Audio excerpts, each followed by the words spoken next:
네, 시청자님 어떤 물건 고민 있으실까요? 제가 그 하남시 덕풍동에 더샵 센터뷰를 가지고 있는데요. 네. 이 아파트 지금 뭐 교통 호재도 있고 해서 그런데 아, 여기 제가 이제 팔려고 매도 시점을 좀 결정하는데 도움을 받고자 제가 상담 의뢰했습니다. 네. 부탁드릴게요. 주변의 호재로 인해서 가격이 좀 올랐나 봐요. 네, 좀 올랐죠, 솔직히 말씀드리면. 네. 네, 알겠습니다. 그래서 매도 고민이 있으신 것 같은데 시기까지도 저희가 상담 도움 드려보도록 할게요. 팀장님과 네. 인사 나눠보세요. 네. 안녕하세요, 시청자님. 네, 안녕하십니까. 방송 네. 잘 보고 있습니다. 네, 감사합니다. 네. 여기 거주하고 계신가요? 아니에요, 제가 그냥 투자 목적으로 네. 지금 전세 세입자 계십니다. 전세 두고 계시고 지금 거주는 네네. 어디서 하세요? 거기 좀 지방에 있습니다. 아, 그러세요? 지방에서 네네. 자가로 그럼 거주하시나요? 자가는 아닌데 1가구 2주택에 지금 돼 있어요, 제가. 아, 2주택자세요? 예, 예. 그러시면 이거 파셨을 때 세금 얼마나 나올지 혹시 계산해 보셨나요? 제가 이게 2016년도 그 입주할 때부터 네. 갖고 있는데요. 그래서 양도세가 안 그래도 걱정도 되고 지금 양도세 오른다고 하고 해서 네. 그래서 그런 것 때문에 매도 시점을 좀 궁금하기도 지방에 하고 있는 해서. 물건은 언제 사셨어요? 그거는 작년 11월에 지치겠습니다. 작년 11월? 네네. 저 2019년도 11월. 11월. 네네. 이거 혹시 시청자님께서 확인을 해보셨나 모르겠어요. 일시적 1가구 2주택 해당되는지 안 되는지. 된다고 제가 알고 있는데요. 어디 따로 확인해 보신 건 없으시고요. 예, 예. 이거는 별도로 반드시 확인을 해 보셔야 됩니다. 최근 네. 들어가지고 이 일시적 1가구 2주택에 대해서도 요건이 계속 바뀌었잖아요. 네네. 원래는 이거에 대해서 크게 규정이 없었어요. 거주 요건도 없었고요. 네네. 또 기간도 3년으로 장기간으로 줬었는데 그렇죠. 최근 예. 들어서면서부터는 조정 대상 지역에 있는 물건 같은 경우는 뭐 1년 내에 팔아라던가 아니면 네네. 이 거주 요건을 2년 동안 충족을 해야 된다거나 이렇게 계속 바뀌었거든요. 예, 예, 예. 그건 알고 있습니다. 제가 예. 알기로는 16년도에는 여기가 조정 대상 지역으로 포함이 안 됐었던 때예요. 맞습니다. 예. 그렇다 보니까 이제 17년도 파리 대책 때 아마 포함이 됐을 텐데 네. 그 전에 매수하셨던 물건에 대한 거주 요건 충족 안 해도 될 거예요. 예, 그래서 이거- 저도 예. 근데 이게 19년도 매수한 물건에 대해서 이제 네. 취득 시기에 따라서 또 바뀔 수도 있는 거거든요.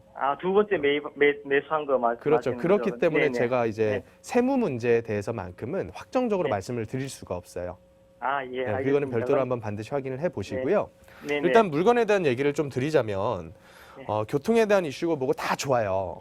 근데 네. 여태까지 요 가격을 이끌어왔던 가장 큰 이유는 그냥 모든 지역이 오를 때 같이 올랐던 요인이 가장 크다라고 일단 보셔야 되는 거고요.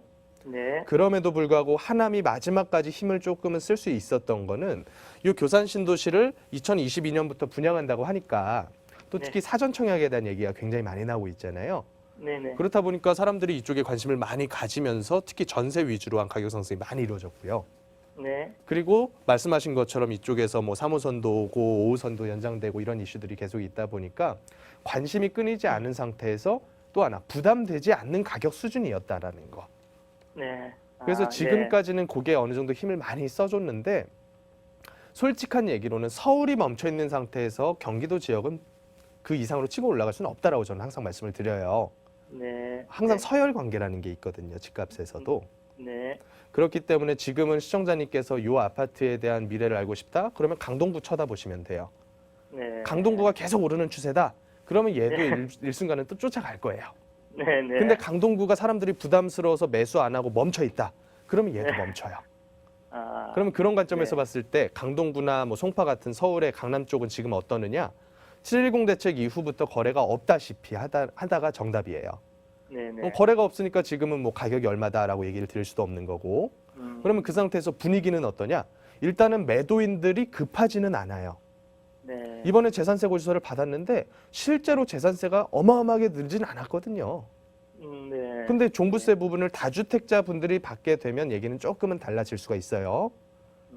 그래서 여러 가지 면들 고려를 했을 때 저는 어차피 이거에 대해서 매도를 계획을 하고 계시다면 네. 매도를 시기를 좀 지금부터 잡으시는 게 어떨까라고 생각을 좀 합니다. 지금부터요? 네네. 네. 지금 현장에 매물이 많이 안 나와 있을 거예요. 물건 내놓으러 가시면. 네. 근데 이게 매물이 많이 나오는 시기에 물건을 팔겠다고 내놔버리면 가격을 다운시켜야지만 거래가 돼요. 그렇죠. 예. 그 시기가 언제였었냐면 당장 올 초에도 그랬었어요. 가격이 여태 몇 년 동안 안 빠지고 오시는 줄 착각한 분들이 계시는데 올 초에 서울 평균적으로 집값이 한 15% 정도 빠졌었어요. 10에서 15% 정도가. 그게 이제 거래 없는 상태에서 그때는 매수인들이 힘이 센 거예요. 돈 있는 사람들이. 그러니까 사람들이 물건 사러 갔다가 좀 깎아주시죠 하다가 급한 사람들 물건 가격 다운시키면 그 가격에만 거래가 됐던 거예요. 그때까지 끌고 가지 마시자는 얘기죠, 제 얘기는. 네. 어차피 지금은 정책 때문에 사람들이 눈치 보고 있는 때이기 때문에. 예, 눈치 그렇죠. 빠른 지금, 사람은 이때 네. 팔아야 되는 거예요. 그래요. 알겠습니다. 좋은, 좀 네. 되게 잘 참고해서 그렇게 한번 해보겠습니다. 반드시 세금 계산은 꼭 해보고 하셔야 돼요. 네, 감사합니다. 고맙습니다.